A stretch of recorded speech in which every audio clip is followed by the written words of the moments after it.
Now for our story. At 12, Lefty Larkin stopped work, walked back to his little house to wash up for lunch. As he walked in the door, he said to himself that Aunt Mary was right. He really should take the time to fix the place up a little. But Lefty had been saying that for a great many years now. At first, 15 years ago, when he came to work and live on Aunt Mary's farm, there'd been a reason for his disinterest in his home. He hadn't intended to stay. But on Aunt Mary's farm, he had found the person he was looking for, Peggy Douglas, his own daughter.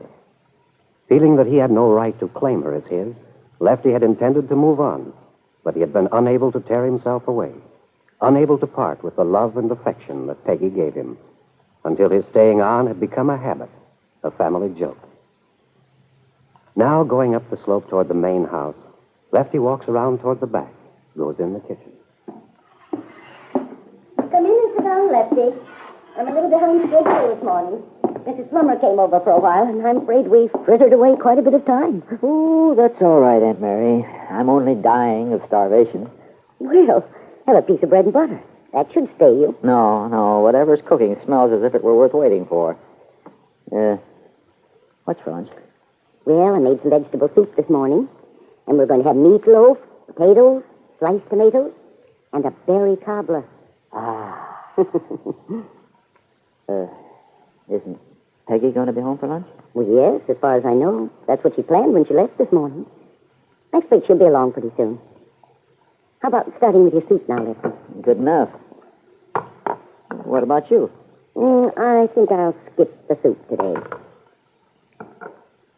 Aunt Mary. Yes? I didn't get to see Peggy this morning. Well? Is she still the same? Well, you know, Lefty, she's been rather quiet for the last few days. Hasn't said much. Then she still hasn't talked to you at all about Bill, huh? No. But I'm not so sure that there's anything to talk about. At least not at the moment. But I told you he came by here the other morning to see her. I know. And Peggy told me about that, too. But she didn't offer any explanation as to what they talked about. So I haven't pressed her. If you ask me, it's the same old thing all over again. I can't understand why Bill Meade won't let her alone. She's weak where that boy's concerned, Aunt Mary. I think he's argued her into his way of thinking. I'll bet if you came right out and asked her, she wouldn't be able to deny that she was seeing him. Well, Lefty, I've never been suspicious of the children, of Randy or of Peggy. I've always had faith in their ability to know right from wrong. And when there has been any confusion in their minds, I've always known that eventually they would come to me with their problems if they needed help. Eventually. But, Aunt Mary, if the house is on fire... Lefty, the house isn't on fire. And furthermore, I disagree with you about the reason for Peggy's being so quiet these last few days. I don't think she's hiding anything. I think she's working out her problem in her own way. Yeah, or Bill Meade's way. But I tell you, it's... Oh, Peggy, we didn't hear you drive up. Oh, I left the car around front. I thought I might be going back into town a little later on. Hello, Lefty. Hello, honey. Come on, sit down. Would you like some soup?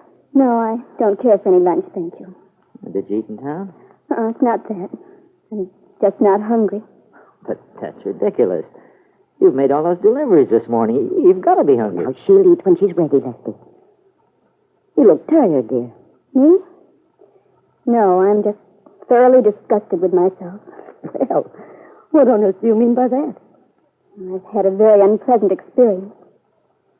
But it's my own fault, really. I let myself in for it. Aunt Mary, I have something to tell you. You too, Lefty. Huh? What is it? Well, I saw Ben Calvert in town. What did that old skinflint want? To give me a little advice. I hope you told him you didn't need any of it from him. I felt like it. That wouldn't have done any good. Mr. Calvert thought he was doing me a great favor. The general idea of his conversation was that I shouldn't trust Bill Meade, and that he hated to see me put myself in a position to be talked about. Oh, he did he? Lefty. Go on, Peggy. Of course, I'm quite aware that Mr. Calvert didn't tell me those things because he has my interest at heart. But I could have told him that he was absolutely right. I already know that Bill isn't to be trusted. Aunt Mary, you remember when I was little, when I had done something wrong, I'd come and tell you and say I had a confession to make? Yes, child. Well, I have one now. I've been seeing Bill. Why haven't you said anything about it? Oh, I guess because I knew you wouldn't approve. Though at the time I told myself you wouldn't understand. Mm-hmm. I thought when Bill Meade asked me to be patient, to believe in him, that, well, I finally agreed with you, Aunt Mary, that there was something between him and Kit. Something that he couldn't explain. I thought he wanted me to believe in him. But the other morning, well... Was that the morning Bill came by here? Yes, Lefty. Bill told me he didn't want me talked about. He didn't feel it was right for us to see each other. You should have said that. And isn't it interesting that Ben Calvert said practically the same thing? Yeah. I'm afraid I had Sergeant Meade very frightened for a while. He thought he'd gotten himself into something he couldn't get out of. Evidently, he even talked to his father-in-law about it. Well, Bill knows now that he's out of it. He needn't be afraid that I'm going to jeopardize his marriage into the Calvert clan. Peggy, don't talk like that. But she's right, Aunt Mary. What else could she think? But if Bill had your interest at heart, he would have told you exactly what he did, Peggy. That it isn't right for the two of you to see each other. You didn't talk to him, Aunt Mary. I did. You didn't see him. I did. It certainly has taken me a long time, but I've finally come to my senses. I was going to help Bill through this trying time. But I was right days ago when I said if there had been any explanation, any reason why he couldn't talk to me about that proposed divorce, he would have told me. But there just isn't any reason. No explanation. Except that Bill Meade doesn't feel about me as I thought he did. Yeah, but what I want to know, honey, is what else Ben Calvert had to say. Oh, he made various allusions to my character. Hinted that I was playing some sort of game. I really don't want to talk about it, because nothing Ben Calvert could say can make any difference. I'm really very angry, but I'm angry with myself, because I've been such a fool. Well, I just wanted to tell you what's happened. And I want to tell you both that you needn't worry about me anymore now. Thanks, my girl. Aunt Mary, why are you looking at me like that? Well, Peggy, all I want is your happiness. But I have the feeling that we haven't found the truth, the key to this situation. Well, regardless, I'm through with the whole thing. I'm glad you've told me all about everything, though. And it certainly relieves my mind to know that you aren't going to be seeing Bill. Under the circumstances, that wouldn't be right. But there's still something very confusing about Bill's actions. Well, maybe, but... You know, in a way, I'm almost grateful to Ben Calvert. Because as he was talking, I suddenly felt free of the whole horrible mess. And it's a wonderful feeling. Oh, I know I've said I was through before, but that was always a sort of defiance.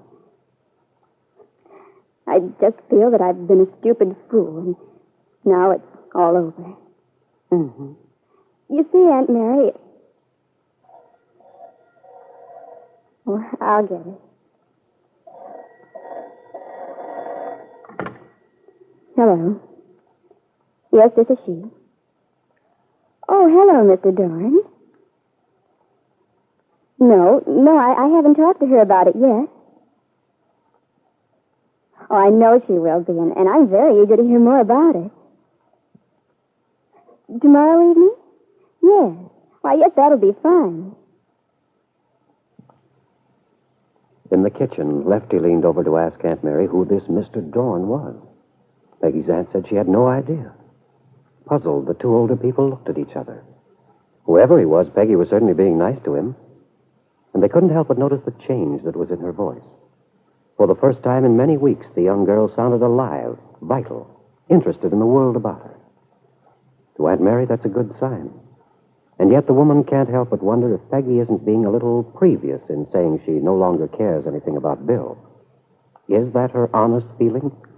Or her reaction to her conversation with Ben Calvert?